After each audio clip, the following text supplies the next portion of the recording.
दोस्तों railway group D के सामान्य विज्ञान के प्रैक्टिस टेस्ट में आप सभी का स्वागत है।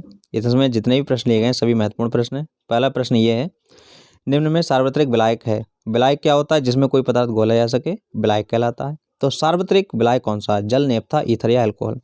तो देखिए, जल एक ऐसा पदार्थ है जिसमें सब बहुत ज़्यादा तत्व को या बहुत ज़्यादा पदार्थों को घोला जा सकता है। तो यहाँ ऑप्शन ए करेक्ट होगा, जल। जो सार्वत्रिक विलायक है वो कौन सा होगा? जल। बाकी और सभी में कुछ ही पदार्थों को घोला जा सकता है। दो समतल दर्पण है। अगला प्रश्न ये है, एक समतल दर्पण, दोनों समतल दर्पण को एक दूसरे 90 डिग्री कोण पर रखा गया है। एक ये है और एक ये है, 90 डिग्री के एंगल पर रखा गया है। इनके बीच में कोई मोमबत्ती जल रही है यहाँ। तो कितने प्रतिबिंब बनेंगे? इनने ये यहाँ पर पूछ रखा है। तो कितने प्रतिबिंब बनेंगे? 3 प्रतिबिंब बनेंगे। आप रख के देख लेना। ड्यूटेरियम में होता है। तो ड्यूटेरियम का मतलब क्या हुआ? 1s2। ये हाइड्रोजन का समस्थानिक होता है ड्यूटेरियम।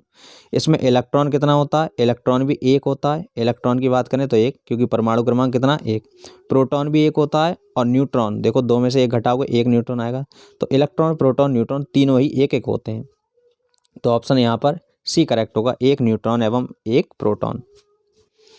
ऑक्सीकरण में, ऑक्सीकरण क्या होता है? ऐसी कोई अभिक्रिया इसमें इलेक्ट्रॉन को त्यागा जाता है तो वो कहलाती है ऑक्सीकरण, और जिसमें इलेक्ट्रॉन को ग्रहण किया जाता है वो कहलाती है हमारा, वहाँ पर कहलाता है अपचयन। तो यहाँ पर इलेक्ट्रॉन को त्यागा जा रहा है, मतलब ऑप्शन डी करेक्ट होगा, इलेक्ट्रॉन मुक्त किए जाते हैं। अगला क्वेश्चन ये है कि बल्ब का जो तंतु होता है, फिलामेंट होता है, वो किस धातु का बना होता है? तो वो बना होता है टंगस्टन धातु का, जो बल्ब का तंतु होता है। आधुनिक आवर्त नियम किसने प्रतिपादन किया? तो आधुनिक आवर्त नियम मोजले ने प्रतिपादित किया था। सबसे अधिक विद्युत ऋणात्मक तत्व, तो विद्युत ऋणात्मक तत्व कौन से होते हैं? जो बहुत तेजी से इलेक्ट्रॉन ग्रहण कर लें। तो 4 देखिए, फ्लोरीन, क्लोरीन, ब्रोमीन, आयोडीन, ये हमारे हैलोजन तत्व हैं। इनमें फ्लोरीन बहुत जल्दी इलेक्ट्रॉन को ग्रहण कर लेता है, तो यही सबसे ज़्यादा विद्युत ऋणात्मक तत्व होगा, ऑप्शन डी करेक्ट। अगला है, 15 किलोग्राम द्रव्यमान का पिंड 5 मीटर प्रति सेकंड स्क्वायर की गति से गतिमान है, उस पर आपको बल ज्ञात करना है, बल कितना होगा? तो F बराबर कितना होता है? F बराबर होता है, न्यूटन ने बताया था, m इंटू ए। m हो गया द्रव्यमान, a हो गया त्वरण। तो द्रव्यमान कितना है? 15, त्वरण कितना हो गया? 5। इन दोनों की मल्टीप्लाई आपस में करोगे 75 न्यूटन हमारे क्वेश्चन का आंसर होगा। आधुनिक आवर्त सारणी में तत्वों का वर्गीकरण का आधार क्या है? तो तत्वों के वर्गीकरण का आधार, आधुनिक आवर्त सारणी की बात हो रही है, परमाणु क्रमांक है, ना कि परमाणु द्रव्यमान। मेंडलीव के अनुसार तत्वों के गुण निम्नलिखित में से किसके आवर्ती फलन होते थे? तो मेंडलीव के अनुसार जो तत्वों के गुण है वो परमाणु भार के अनुसार होते थे। यहाँ ये राय गलत हो गया है, ऑप्शन ए यहाँ पर करेक्ट होगा, मेंडलीव के अनुसार। और मोजले के अनुसार क्या था? परमाणु क्रमांक के आवर्ती फलन होते हैं, वो बताया गया था। अगला क्वेश्चन, एक विद्युत बल्ब 200 वोल्ट के स्रोत से जलाने पर 1 एम्पीयर की धारा लेता है। विद्युत बल्ब की शक्ति ज्ञात करो। तो शक्ति P बराबर होता है B इंटू आई। कितने वोल्ट है? 200 वोल्ट। B की जगह कितना हो गया? 200।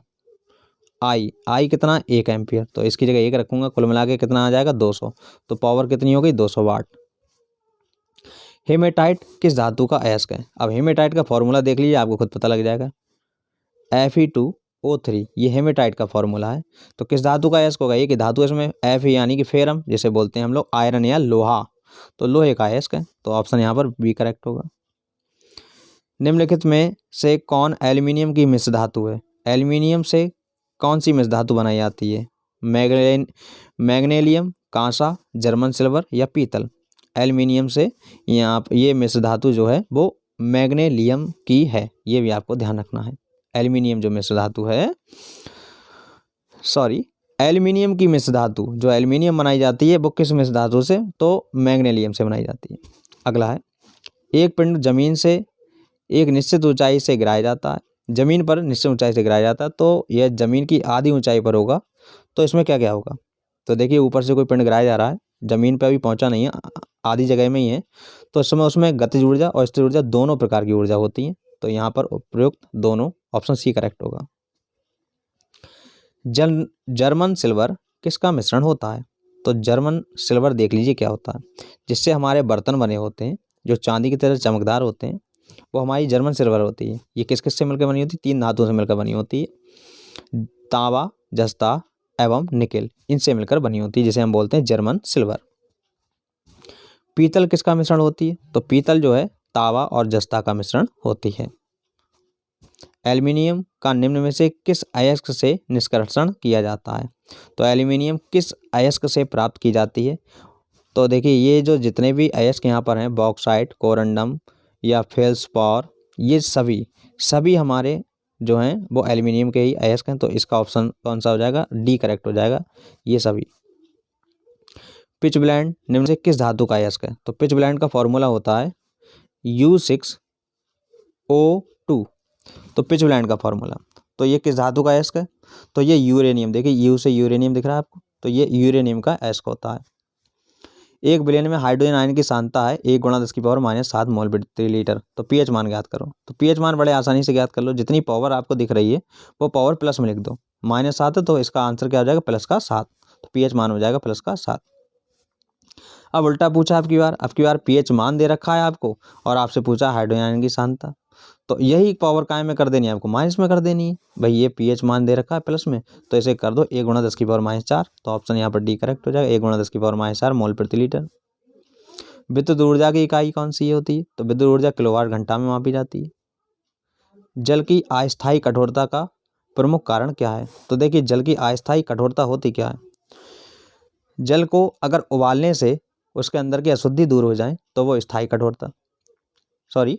कठोरता, और अगर उबालने से भी जल की कठोरता दूर ना हो, मतलब जल के अंदर अशुद्धियाँ दूर ना हो, तो वो हमारी स्थायी कठोरता कहलाती है।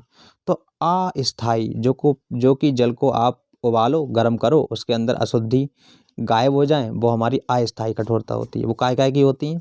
तो वो होती हैं कैल्शियम और मैग्नीशियम के बाइकार्बोनेट। देखिए कैल्शियम के CaHCO3, ये कैल्शियम का बाइकार्बोनेट क्यों? क्योंकि बीच में हाइड्रोजन है, इसलिए इसे बोलेंगे कैल्शियम बाइकार्बोनेट।